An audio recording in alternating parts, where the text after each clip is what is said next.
పశ్చిమ బెంగాల్ సీఎం మమతా బెనర్జీపై సుప్రీంకోర్టు ఆగ్రహం వ్యక్తం చేసింది. ఐపాక్ కేసు దర్యాప్తు విషయంలో ఈడీని అడ్డుకోవడంపై సీరియస్ అయింది. బెంగాల్ సీఎం పోలీసులకు సుప్రీం నోటీసులను జారీ చేసింది. ఎన్ఫోర్స్మెంట్ డైరెక్టరేట్ విధుల్లో జోక్యం చేసుకోవడం బాధ్యతారాహిత్యం కిందకు వస్తుందని కమెంట్ చేసింది.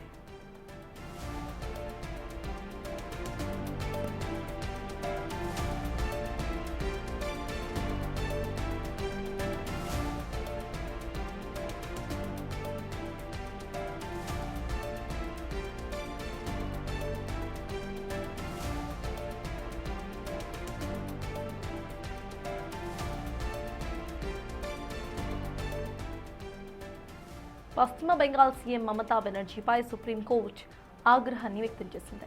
ఐపాక్ కేసు దర్యాప్తు విషయంలో ఈడీని అడ్డుకోవడంపై సీరియస్ అయింది.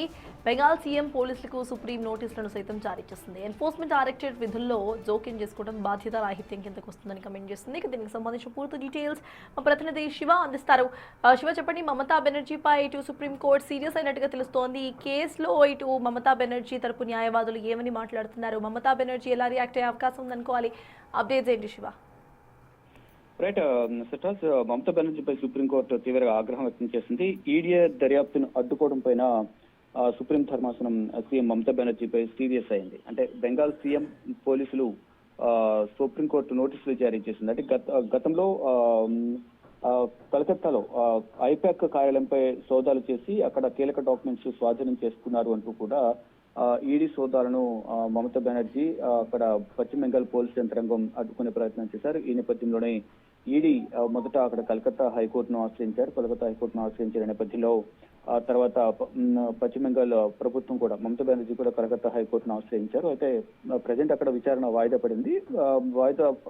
వాయిదాలు ఉండగానే మళ్ళా సుప్రీంకోర్టును ఆశ్రయించి తమ విధులకు ఆటంకం కలిగిస్తున్నారంటూ కూడా మమతా బెనర్జీపై వ్యతిరేకత వ్యక్తం చేస్తూ ఆగ్రహం వ్యక్తం చేస్తూ సుప్రీంకోర్టును ఆశ్రయించింది ఈడీ. అలాగే at the same time Mamata Banerjee కూడా కేవిట్ పిటిషన్ దాఖలు చేశారు పశ్చిమ బెంగాల్ ప్రభుత్వం. ఒకవేళ ఈడీ వాదనలు వింటే కనుక మా వాదనలు కూడా వినాలి అనేది కూడా కేవిట్ పిటిషన్ దాఖలు చేసిన నేపథ్యంలో ఈ రోజు విచారణ కొనసాగింది. విచారణ సందర్భంగా ఈడీ విధులకు ఆటంకం కలిగిస్తున్నారంటూ కూడా సుప్రీం ధర్మాసనం కూడా మమతా బెనర్జీ పైన ఆగ్రహం వ్యక్తం చేసింది. దానిలో భాగంగా ఇటు పశ్చిమ బెంగాల్ సీఎం మమతా బెనర్జీకి అక్కడ పశ్చిమ బెంగాల్ పోలీసు యంత్రాంగానికి కూడా నోటీసులు జారీ చేశారు. అంటే ఈడీ విధులకు ఆటంకం కలిగించడం, ఈడీ సోదాలను అడ్డుకోవడం పట్ల సమాధానం చెప్పాలని కూడా నోటీసులు జారీ చేసిన నేపథ్యంలో ఆ నోటీసులకు సమాధానం చెప్పేందుకు కూడా కొంత టైం కూడా కేటాయించారు. వాటికి సంబంధించి ఈడీ ఏదైతే సోదాలు నిర్వహించే సమయంలో మమతా బెనర్జీ కానీ పోలీసులు కానీ అడ్డుకున్న దానికి సంబంధించి ఇద్దరు కూడా సమాధానం చెప్పాల్సి ఉంది. దీంతో పాటు ఈడీ విధుల్లో జోక్యం చేసుకోవడం పైన కూడా తీవ్ర ఆగ్రహం వ్యక్తం చేసింది. అయితే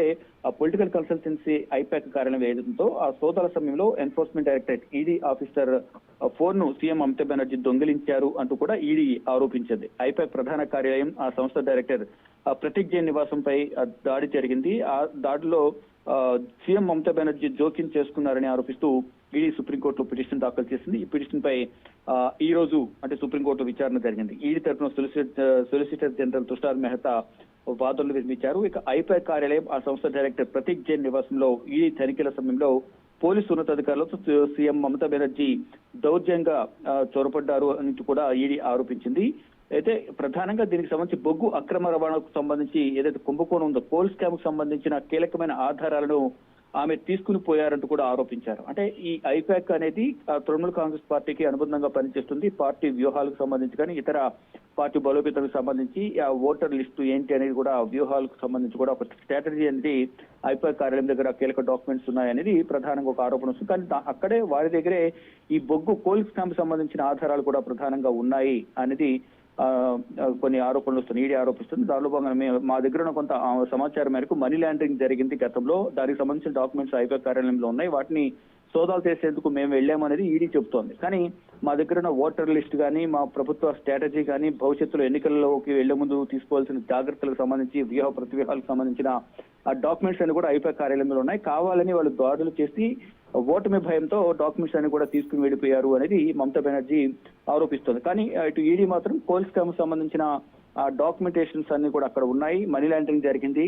మనీ లాండరింగ్ జరిగిన సమయంలో అక్కడ ఎవరెవరు దానిలో పాల్గొన్నారు, ఎంత మేర మనీ లాండరింగ్ జరిగిందనే ఆధారాలకు సంబంధించిన డాక్యుమెంట్స్ అన్ని కూడా ఐపాక్ కార్యాలయంలో భద్రపరిచారు. వాటిని స్వాధీనం చేసుకునేందుకు మేము వెళ్ళాం. ఆ సమయంలోనే పశ్చిమ బెంగాల్ సీఎం మమతా బెనర్జీ అలాగే పోలీసులు అడ్డుకుని మా విధులకు ఆటంకం కలిగించారంటూ కూడా కలకత్తా హైకోర్టును ఆశ్రయించారు. తర్వాత ఇటు సుప్రీంకోర్టును ఆశ్రయించిన నేపథ్యంలో ఇప్పుడు ప్రజెంట్ అయితే నోటీసులు జారీ చేశారు. అంటే కేంద్ర దర్యాప్తు సంస్థల అధికారులను అడ్డుకోవడం, వారిపై దాడులు చేయడం బెంగాల్లో ఇది కొత్త కాదంటూ కూడా గతంలో కూడా సిబిఐ అధికారులపై రాళ్లు రువ్విన ఘటనలు కూడా ఉన్నాయంటూ కూడా కోర్టు దృష్టికి తీసుకువెళ్లారు ఇటు ఈడీ తరపున న్యాయవాదులు. ఇలాంటి సంఘటనలు అధికారులు తమ విధులను నిర్వర్తించకుండా నిరోధిస్తాయంటూ కూడా కేంద్ర బలగాల మనోధైర్యాన్ని దెబ్బతీస్తాయంటూ కూడా ఇటు ఈడీ తరపున న్యాయవాదులు వాదనలు వినిపించారు. ఇక ఈడీ దాడుల సమయంలో అక్రమంగా ఘటనా స్థలంలోకి చొరబడ్డ పోలీసు ఉన్నతాధికారులను సస్పెండ్ చేయాలంటూ కూడా వారిపై శాఖాపరమైన విచారణకు ఆదేశించాలంటూ కూడా సుప్రీంకోర్టును ఇటు ఈడీ తరపున న్యాయవాది తుషార్ మెహతా అభ్యర్థించారు. అయితే కోల్కతా హైకోర్టు జనవరి 9న